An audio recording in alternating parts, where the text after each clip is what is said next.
पश्चिमी उत्तर प्रदेश में बीजेपी की जो रणनीति है वो फेल हो गई और आरएलडी को साथ लाने का फैसला सही नहीं रहा। चौधरी चरण सिंह को भारत रत्न देने का भी फायदा बीजेपी को नहीं हुआ। आरएलडी से गठबंधन में फायदा सिर्फ जयंत चौधरी को हुआ और जयंत चौधरी की पार्टी को 2 सीटों पे कामयाबी भी मिली। जयंत चौधरी बीजेपी को फायदा दिलाने में नाकाम रहे। जाटों की नाराजगी की डर से बिगड़ गया बीजेपी की रणनीति का संतुलन और जमीन पर नहीं जुड़ पाए आरएलडी और बीजेपी के कार्यकर्ता। तो राजपूत, गुज्जर और त्यागी वोटों के बिखराव से भी नुकसान पश्चिमी उत्तर प्रदेश में भारतीय जनता पार्टी को हुआ। आखिरी वक्त तक संगीत सोम को नहीं मना पाई बीजेपी और मुजफ्फरनगर, कैराना, सहारनपुर जैसी सीटों पर नेगेटिव असर उसका हुआ। तो चूंकि समीकरण ये जयंत चौधरी को साथ लाई, भारतीय जनता पार्टी एनडीए का वो हिस्सा बने। जयंत ने तो 2 सीटें जीत ली, उनका सूखा 2014 के बाद का खत्म हो गया, लेकिन बीजेपी को इसका फायदा नहीं हुआ, बल्कि बीजेपी को कहीं ना कहीं नुकसान ही उठाना पड़ा। क्योंकि वो सीटें जहां पे आरएलडी का थोड़ा दबदबा था, वहां पे भी बीजेपी उम्मीदवार जो है उसकी हार हुई है। अब पश्चिमी उत्तर प्रदेश का जो समीकरण बनाया था भारतीय जनता पार्टी ने, वो फिट नहीं बैठा। नतीजा सबके सामने है। चुनाव से पहले चौधरी चरण सिंह को भारत रत्न दिया गया, जयंत चौधरी को साथ लाए। समीकरण यह बनाया कि पश्चिमी उत्तर प्रदेश में बेहतर प्रदर्शन बीजेपी करेगी, लेकिन दोनों के साथ आने का फायदा जयंत को ज्यादा हुआ, बीजेपी को कम। बिल्कुल वैसा जैसा 2019 के चुनाव में अखिलेश और मायावती साथ आए थे, तो मायावती को फायदा हुआ था, अखिलेश को नुकसान। वैसा ही कुछ यहां स्थिति पश्चिमी उत्तर प्रदेश में जयंत और बीजेपी को यहां पे हुई। तो पश्चिमी यूपी में बीजेपी की रणनीति फेल रही है। आरएलडी को साथ लाने का फैसला भी सही साबित पार्टी के लिए नहीं हुआ, हालांकि जयंत के लिए जरूर यह फायदेमंद रहा। चौधरी चरण सिंह को भारत रत्न देने का भी फैसला बहुत ज्यादा कामयाब नहीं हो पाया और जयंत चौधरी की पार्टी को 2 सीटों पर इस चुनाव में कामयाबी मिली है। तो राजपूत, गुज्जर और त्यागी वोटों के बिखराव से भी काफी नुकसान हुआ पश्चिमी उत्तर प्रदेश में और आखिरी वक्त तक संगीत सोम को भी नहीं मना पाई पार्टी। संगीत सोम की नाराजगी भी मुजफ्फरनगर और आसपास के इलाकों में भारी पड़ी। मुजफ्फरनगर, कैराना, सहारनपुर जैसी सीटों पर नेगेटिव असर इसका हुआ और पश्चिमी यूपी में बीजेपी की जो रणनीति थी वो फेल रही है और उसका खामियाजा पार्टी को भुगतना भी पड़ा। कई सीटों को गवा के, बात चाहे कैराना की हो, चाहे मुजफ्फरनगर की हो। और जबकि 2014 का जो सूखा है वो आरएलडी का तो खत्म हो गया, 2 सीटें इस चुनाव में जीत ली, लेकिन बीजेपी को लॉस हुआ। बीजेपी को कहीं ना कहीं फायदे से ज्यादा नुकसान यहां पे हुआ और अब इसका विश्लेषण भी होगा, जाहिर है उसकी समीक्षा भी होगी, सवाल भी उठेंगे, जवाब भी तलाशे जाएंगे।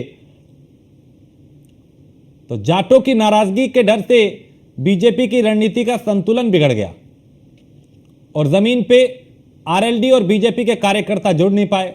एक ये भी वजह मानी जा रही है।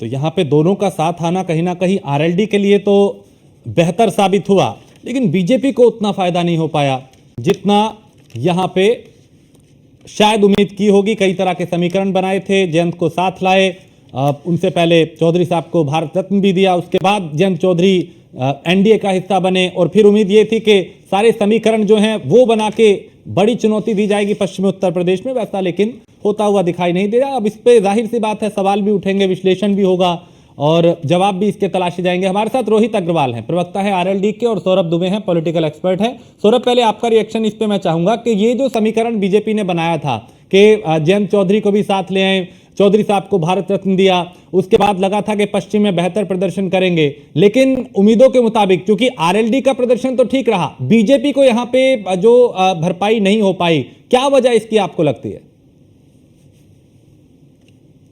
देखिए, क्योंकि पिछले बार भी जो है पश्चिमी उत्तर प्रदेश में भारतीय जनता पार्टी की सीटें जो है वो कुछ कम रही थी और इस बार बहुत मजबूती के साथ उसमें पार्टी ने रणनीति बनाई थी, पार्टी ने काम भी किया था।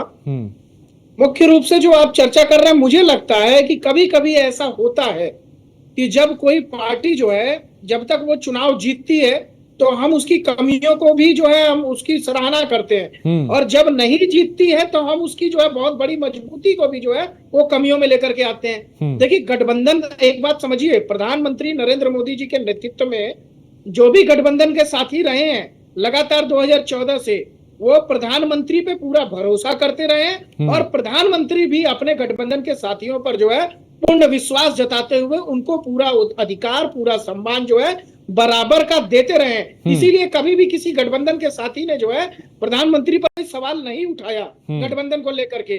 और वहीं पर अगर कांग्रेस पार्टी, अगर ये 272 या ये 303 इनके आंकड़े होते तो ये विपक्ष को चिमटे से भी नहीं छूते। आप ये बात समझ लीजिए, गठबंधन को, अपने गठबंधन के साथी को ये चिमटे से भी छूना नहीं पसंद करते। तो यहाँ पर भारतीय जनता पार्टी और उसके जो गठबंधन के साथी थे, रोहित अग्रवाल जी बैठे हैं, लगातार जो है इन्होंने बहुत परिश्रम किया है। चुनाव के अंदर भी इनकी पार्टी ने भी बहुत परिश्रम किया है, और भारतीय जनता पार्टी के साथ मिलकर के चुनाव बहुत अच्छा लड़ा है। चुनाव में कोई कमी नहीं रही है। इसीलिए भारतीय जनता पार्टी पहले नंबर की सबसे बड़ी पार्टी है। 240 सीटें जो है, जितनी सीटें जो वो लेकर के आई है उतनी पूरे गठबंधन में विपक्ष को मिली है। लेकिन कहीं ना कहीं उत्तर प्रदेश के अंदर कुछ चूक हुई है। उस चूक में मेरा मानना है, जिस प्रकार से विपक्ष के लोगों ने गुमराह करने का प्रयास किया आरक्षण पर और संविधान को लेकर के, वहां पर कुछ ओबीसी वोट जो 21% या 22% का हमको जो है वो समाजवादी पार्टी को जाता हुआ दिख रहा है, वो उसका कारण मुझे लगता है ये संविधान की बात करके, आरक्षण की बात करके जो गुमराह किया गया वही मुख्य कारण है। इसके अलावा अगर आप ये कहेंगे कि जो है पार्टी ने मजबूती के साथ प्रचार प्रसार नहीं किया या गठबंधन के साथ गठबंधन करने से उनको समस्या हुई, तो मुझे नहीं लगता कि सौरभ, सवाल देखिए, सवाल इतना था कि जैसे अखिलेश यादव और मायावती साथ आए थे 19 में, तो मायावती को ज्यादा फायदा हुआ था, अखिलेश पीछे रह गए थे, जबकि प्रयोग उनका था। ऐसे ही अभी यहाँ पे बीजेपी ने ये सोचा था कि भाई जयंत को साथ लाते हैं तो पश्चिम की इन सीटों पे बेहतर परिणाम ला पाएंगे, लेकिन वैसा आया नहीं और उसका फायदा जयंत को हुआ। हालांकि उन्होंने अपने स्तर पे काफी मेहनत की। मैं एक कमेंट पहले रोहित भाई का ले लूं। रोहित जी, 2 सीटें आपने जीती, बहुत शुभकामनाएं, लेकिन इस चुनाव में जो सोचा था वैसा गठबंधन के लिए हुआ नहीं। आप लोग 80 का टारगेट लेके चले थे, लेकिन वो हो नहीं पाया, और खासकर पश्चिमी उत्तर प्रदेश को, पार्टी को वैसा फायदा नहीं हुआ जैसा सोचा था कि जयंत के आने के बाद शायद होगा बीजेपी को। देखिए, गर्मी बहुत ज्यादा है, और इतनी ज्यादा गर्मी है कि शायद 25 साल का रिकॉर्ड उसने तोड़ दिया है। इसलिए जो इंडी गठबंधन है उसके नेताओं का मानसिक संतुलन बिगड़ गया है। मुझे समझ में नहीं आ रहा वो किस चीज का जश्न मना रहे हैं, मतलब किस चीज का जश्न मना रहे हो। अरे भाई साहब, आप विपक्ष पे थे, आप विपक्ष पे अभी भी रहने वाले हो, और एनडीए को जनता ने बहुमत दिया है, एनडीए की सरकार बन रही है। भाई गठबंधन आदमी क्यों करता है? क्योंकि उसको पता है कि हम गठबंधन करके मजबूती देंगे, तो इसलिए गठबंधन करता है। और एनडीए को कहीं ना कहीं जो है वो मैंडेट मिला है, और एनडीए सरकार बनाने जा रहा है। प्रधानमंत्री जी पुनः तीसरी बार शपथ लेने जा रहे हैं। अब इसमें मुझे समझ में नहीं आ रहा है ये इंडी गठबंधन किस चीज का जश्न मना रहा है। दूसरी चीज, राष्ट्रीय लोकदल की अगर हम बात कर लें, हमने 100% रिजल्ट देने का काम किया, 100% रिजल्ट। और पश्चिम उत्तर प्रदेश में भारतीय जनता पार्टी की जितनी हम मदद कर सकते थे वो हमने मदद पूरी तरीके से की। अब भारतीय जनता पार्टी के कुछ नेताओं ने खुद ही अंदर खाने कहीं ना कहीं भाजपा का विरोध किया। वो किसी से छुपा हुआ नहीं है, चाहे वो संगीत सोम जी का एक नैरेटिव सेट करना, ठाकुर विरोधी वाला नैरेटिव सेट करना हो सदन के अंदर, या और भी अन्य चीजें हैं जो मैं बाई नेम बहुत ज्यादा, क्योंकि गठबंधन की कुछ गरिमा होती है तो मैं बाई नेम नहीं कहना चाहता हूं। लेकिन जो भारतीय जनता पार्टी का विरोध होने के बावजूद भी, अंदर खाने भी विरोध होने के बावजूद भी राष्ट्रीय लोकदल ने मजबूती दी। आप मेरठ की सीट देखिए, मेरठ की सीट में अगर राष्ट्रीय लोकदल साथ ना होता तो क्या ये जीत जाते? मुरादाबाद आप उसकी स्थिति देखिए, गाजियाबाद देखिए, नोएडा देखिए। हाँ, तो लेकिन मिला के हम लोग एक दूसरे के पूरक बने हैं। सहारनपुर, ये भी, ये भाई रोहित भाई, ये सीटें भी देखनी होंगी ना, पश्चिमी की ये सीटें भी देखनी होंगी। चलिए मैं अभी आता हूं जयंत चौधरी के, पहले एक रिएक्शन सुन लेते हैं, उनकी प्रतिक्रिया आई है, फिर चर्चा पे लौटते हैं। जयंत क्या कह रहे हैं वो सुन लेते हैं।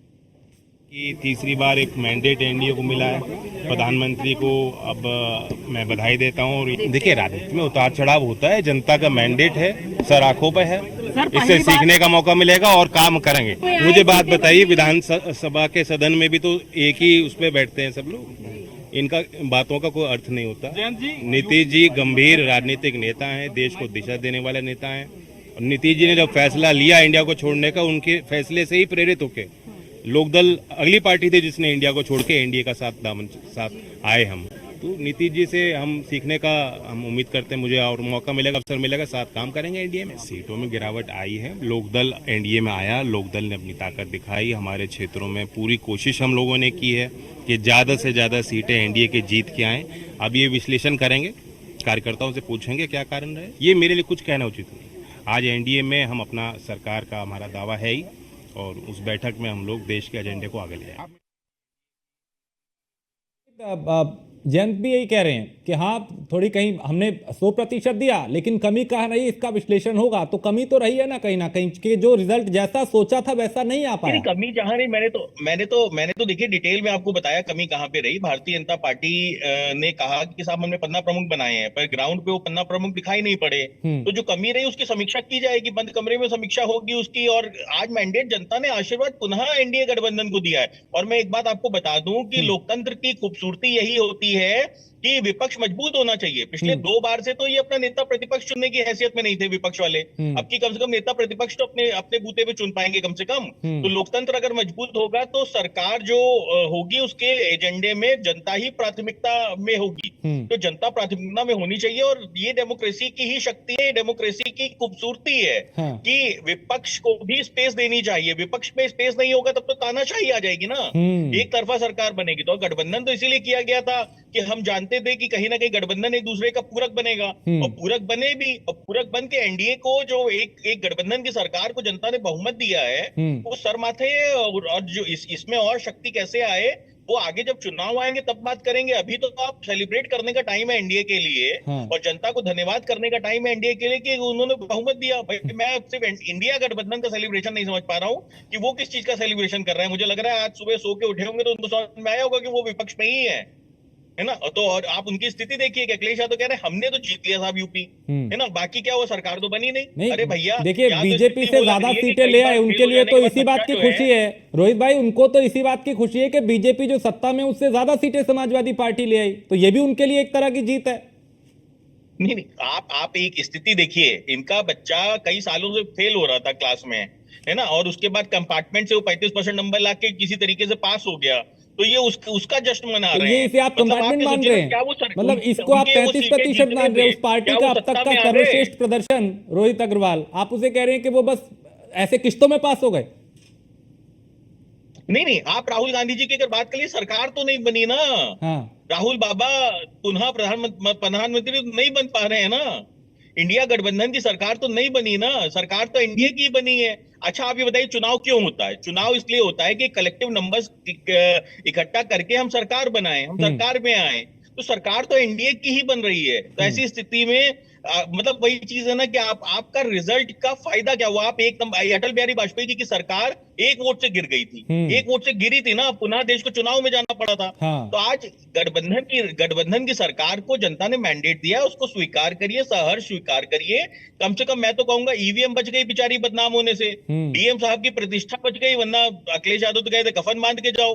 अब भैया वो बताएं अगर सब ईवीएम गड़बड़ ही थी तो इस्तीफा दे दें वो, जब भी जो 36 सीटें जीत के आए। भाई जब ईवीएम तो कम से कम बच गई ना बेचारी बदनाम होने से। ठीक है सौरभ, कहां चूक हो गई पार्टी से? पूरे प्रदेश के अलावा अगर पश्चिम की बात करें, आरएलडी के साथ आने के बाद भी कोई चूक हुई है क्या? नेताओं में आपसी गुटबाजी क्या इसका एक कारण रही है? हमने देखा संगीत सोम भी नाराज थे, फिर ठाकुरों की, राजपूतों की नाराजगी। क्या पार्टी भाप नहीं पाई पश्चिम में कि ये समीकरण और इसको ऐसे आगे जाना पड़ेगा लेके? देखिए राष्ट्रीय लोकदल का गठबंधन करने के बाद राष्ट्रीय लोकदल ने अपना 100% दिया है। वो सीटों की अगर हम बात कर ले तो सीटों के लिहाज से भी हमने 100% दिया है, और हम गठबंधन की बात कर ले तो गठबंधन के हिसाब से भी हमने 100% दिया है। सौरभ आवाज आ रही है आपको? आ रही है। ठीक है रोहित जी, ये सौरभ से ही मेरा सवाल था। सौरभ जी नहीं, सॉरी, मुझे लगा मुझसे सवाल। कोई बात नहीं। हाँ सौरभ, कोई बात नहीं रोहित जी। देखिए मुझे तो स्पष्ट रूप से लगता है कि जिस प्रकार से भारतीय जनता पार्टी के अंदर अगर कुछ कमियां रही हैं तो उसका पार्टी जो है वो आत्ममंथन कर रही होगी, चिंतन कर रही होगी, और लगातार मुझे लग रहा है कि इस पर जो है बैठकें चल रही हैं। ऐसा नहीं है कि प्रधानमंत्री जो है वो बैठे हुए हैं, राष्ट्रीय अध्यक्ष उनके आराम से बैठे हैं, इन सब चीजों पर चर्चा चल रही है। लेकिन जिस प्रकार से प्रधानमंत्री नरेंद्र मोदी जी के साथ जब भी कोई पार्टी गठबंधन में आती है भारतीय जनता पार्टी के साथ, तो उसको उसका लाभ निश्चित रूप से मिलता है। मैं इसलिए कह रहा हूं इस बात को, क्योंकि आप रामविलास पासवान जी की पार्टी को देखिए, बिहार में वो शून्य पर थे, लेकिन जब प्रधानमंत्री नरेंद्र मोदी जी के साथ आते हैं तो उनकी सीटें जो है 7 हो जाती हैं, वो बढ़ करके आते हैं। हाँ। इसी तरह से अनुप्रिया पटेल जी की पार्टी है उत्तर प्रदेश में, जब जब वो प्रधानमंत्री नरेंद्र मोदी जी के नेतृत्व में एनडीए के साथ एनडीए के रूप में लड़ रही है चुनाव, तो उनको फायदा हो रहा है। तमाम ऐसी पार्टियां, तो देखिए आरएलडी का भी जो निर्णय है वो कुल मिलाकर के इसी बात को लेकर के किया गया था कि अभी जो भारतीय जनता पार्टी प्रधानमंत्री नरेंद्र मोदी जी की नीतियों के साथ चलना है और उनके साथ जाने पर निश्चित रूप से चुनाव में जो है उनको फायदा होगा और वो मिलता हुआ दिख रहा है। तो ये तो जो स्पष्ट रूप से जो है वो सबके सामने है। लेकिन जब हम कमियों की बात करते हैं तो मैं तो कह रहा हूं, जिस प्रकार से अखिलेश यादव जी लगातार जो है वो कैंडिडेट बदलने का काम कर रहे थे और तमाम जगहों पर 2-2, 3-3 बार कैंडिडेट बदल दिया, उस समय उसकी आलोचना बहुत की गई थी। हाँ। लेकिन आज जब सीटें आ गई हैं उनको, तो उसकी तारीफ की जा रही है। तो ऐसा राजनीति में हुआ है, जब आप कोई नया प्रयोग करते हैं, कोई चीजें करते हैं, अगर वो सफल हो जाए तो उसकी तारीफ होती है, आप चाणक्य कहलाने लगते हैं, चाणक्य के समकक्ष माने जाने लगते हैं। और अगर नीतियां जो है आपकी जो है वो रणनीति फेल हो जाती है, तो कहीं ना कहीं आपकी कमियों को सबसे पहले वही बताया जाता है कि देखिए इन्होंने इस कारण से जो है ये चुनाव हार गए। अभी जो संगीत सोम की बात हो रही है, तमाम अन्य लोगों की बात हो रही है, हाँ। इस मुद्दे को चुनाव के समय शांत करा लिया गया था। हाँ। भारतीय जनता पार्टी का जो राज्य का नेतृत्व स्वयं मुख्यमंत्री योगी नहीं सौरभ, आखिरी वक्त तक संगीत सोम ये कहते रहे थे, जब उनसे पूछा गया कि भाई इस सीट का क्या होगा तो उन्होंने उम्मीदवार का नाम नहीं लिया था, बोला पार्टी जीतेगी, बार बार नाम लिया गया। तो संगीत सोम की नाराजगी छिपी नहीं थी, ना उसको डैमेज कंट्रोल किया गया था, वो सामने था। और शायद उसी का नतीजा है कि इन सीटों पर उसका असर हुआ और आरएलडी को फायदा हो गया, लेकिन बीजेपी नुकसान में जाती दिखाई दी। देखिए मुझे लगता है भारतीय जनता पार्टी जो है वो उसके अंदर जो कार्यकर्ता होते हैं उनको सबसे पहले वो पार्टी को जो है स्थान देते हैं, व्यक्तिगत रूप से वो सबसे बाद में आते हैं। अगर किसी ने भी ऐसा देखिए, मैं फिर से कह रहा हूं कि पार्टी आत्ममंथन कर रही है, चिंतन कर रही है, जो भी कमियां उत्तर प्रदेश में रही, क्योंकि बाकी जगहों पर ये देखिए, ऐसे तो नकुलनाथ की सीट चली गई मध्य प्रदेश के अंदर, वहां पर तो सफाचट हो गया, इनका सफाया हो गया, हिमाचल में सफाया हो गया, इनका जो है उत्तराखंड में सफाया हो गया। अब उत्तर प्रदेश के अंदर अगर ये कमियां रही हैं, हाँ, और किसी ने पार्टी के विरोध में कार्य किया है, भाई सिर्फ उत्तर प्रदेश में वो 5 राज्य जिसमें पिछली बार एक तरीके से क्लियर एकदम बीजेपी का साथ दिया था, उसमें चाहे आप हरियाणा की बात करें, राजस्थान की बात करें, उत्तर प्रदेश की बात करें, इन राज्यों ने इस बार वहां पे बीजेपी को बड़ा झटका दिया है। तो उत्तर प्रदेश में तो खैर सबसे बड़ा झटका था कि ये पार्टी ने सोचा नहीं होगा कि 80 का टारगेट लेके चल रहे हैं और 40 भी नहीं आ पाएगा। तो ये कहीं ना कहीं तो बहुत बड़ी चूक हुई है, कमियां रह गई, समझ नहीं पाए वो या तो जनता की मूड को या कार्यकर्ताओं के मूड को। देखिए मैं जहां तक देख रहा हूं कि कल से जो चर्चा में जो है एक अग्निवीर की जो योजना थी प्रधानमंत्री जी की, जो भारतीय जनता पार्टी लेकर के आई थी सरकार में, अग्निवीर योजना, कहा जा रहा है कि उसको लेकर के चूंकि राजस्थान में, हरियाणा में, तो वहां से लोग ज्यादातर पुलिस में, सेना में जाते हैं, उत्तर प्रदेश का पश्चिमी क्षेत्र है जी। अब मैं भी आकलन करता हूं तो मुझे लगता है कि शायद जो है भारतीय जनता पार्टी के नेता जो है उनके कैंडिडेट जो थे वो जनता को समझाने में असफल रहे। योजना बहुत अच्छी है लेकिन वो जनता को ठीक ढंग से समझा नहीं पाए। इस कारण से मुझे लगता है राजस्थान और हरियाणा और उत्तर प्रदेश का जो पश्चिमी क्षेत्र है वो अग्निवीर योजना जो इनकी है उसका भी प्रभाव पड़ा हुआ दिखाई दे रहा है। लेकिन फिर से मैं कह रहा हूं, जो विपक्ष ने यहाँ पर गुमराह करने का प्रयास किया संविधान के नाम पे, आरक्षण के नाम पे, क्यों? क्योंकि आप ये 21% वोट देखिए जो समाजवादी पार्टी को गया ओबीसी का, आप गौर करिए जो जीती हुई सीटें हैं समाजवादी पार्टी की, इसमें 21% वोट जो है वो ओबीसी वर्ग का है, पिछड़े वर्ग का है, और उसमें दलित वर्ग भी गया। चूंकि मायावती जी भी का पक्ष देखा जाए तो मायावती जी भी निष्क्रिय थी, वो सक्रिय नहीं थी इन चुनाव में, उनका वोट भी इधर शिफ्ट हो गया। बिल्कुल मायावती जी का जो वोट है वो कहीं ना कहीं उनको शिफ्ट हुआ। और एक बात, महत्वपूर्ण बात बता रहा हूँ आपको, मुस्लिमों का वोट भारतीय जनता पार्टी को बिल्कुल नहीं आया। रामपुर का एक गांव है जहां पर 2300 कुछ वोटर है मुस्लिम के, और वहां पर 500 प्रधानमंत्री योजना के आवास के तहत जो है वो घर दिए गए, लेकिन उसमें से एक भी वोट जो है वो प्रधानमंत्री नरेंद्र मोदी की सरकार को, भारतीय जनता पार्टी को वहां पर नहीं मिला।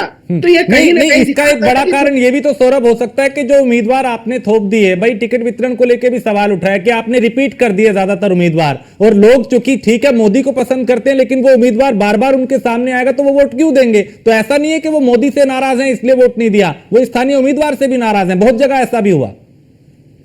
देखिए बिल्कुल आप ठीक कह रहे हैं राजेश जी। हालांकि ये भारतीय जनता पार्टी को चिंतन करने का समय, आत्ममंथन हम, लेकिन मैं अगर बाहर से कहना चाहूं तो बाहर से बिल्कुल मैं ये कह रहा हूं कि जिस प्रकार से चंदौली की सीट पर महेंद्र पांडे जी को टिकट दिया गया, उसी हाँ। प्रकार से 3-4 कैंडिडेट ऐसे थे जिनको आपने ऐसा रिपीट किया कि वो जनता के बीच में जाकर के हाँ। योजनाओं को, प्रधानमंत्री तो आके मेहनत कर रहे हैं लेकिन अगर उनकी योजनाएं जो है सांसद के क्षेत्र में नहीं पहुंच रही है तो वो नाराजगी थी। हाँ। और इसको ईमानदारी से स्वीकार करना पड़ेगा। हाँ। और उसी प्रकार से अगर हम देखते हैं तो जिस प्रकार से अन्य दलों से लोग आए थे, रितेश पांडे जी इसका जीता जागता उदाहरण है। रितेश पांडे बसपा की सीट पर जो है वो सांसद थे अम्बेडकर नगर से, और इस बार पार्टी छोड़ करके भारतीय जनता पार्टी में शामिल हुए थे और पार्टी ने तत्काल उनको जो है सांसदी का टिकट दे दिया था और वो इस बार हार गए जो है। तो ये सब कुछ कारण जो है ये बड़े कारण में शामिल होंगे और कहीं ना कहीं अगर शीर्ष नेतृत्व इन सब बातों को ऊपर में सुनेगा, अगर वो समझेगा तो उसको लगेगा कि हाँ ये, क्योंकि देखिए समाजवादी पार्टी हो या अन्य पार्टियां हो, वो आज के वर्तमान युग में युवा चेहरों पर ज्यादा भरोसा कर रही हैं। आज के वर्तमान युग में जो है वो लगातार जो है जो 35 साल के, 40 साल के, 45 साल के वर्ग के हैं लोग, उनको टिकट देने का ज्यादा प्रयास कर रही है क्योंकि वो जनता के बीच में दौड़ भाग के कार्य कर सकते हैं। और ये भी एक छोटी सी मुझे लगता है कहीं ना कहीं भारतीय जनता पार्टी से चूक हुई और पार्टी इसका आत्ममंथन करेगी। लेकिन फिर कह रहा हूं भारतीय जनता पार्टी सबसे बड़ी पार्टी है, चुन करके 240 तीसरी बार मैंडेट मिला है, ये अपने आप में अभूतपूर्व है। क्योंकि हम इस परिप्रेक्ष्य में देखते हैं कि लेकिन जो कमी आई उसका भी जरूर विश्लेषण होगा। बहुत शुक्रिया सौरभ इस तमाम बातचीत के लिए। तो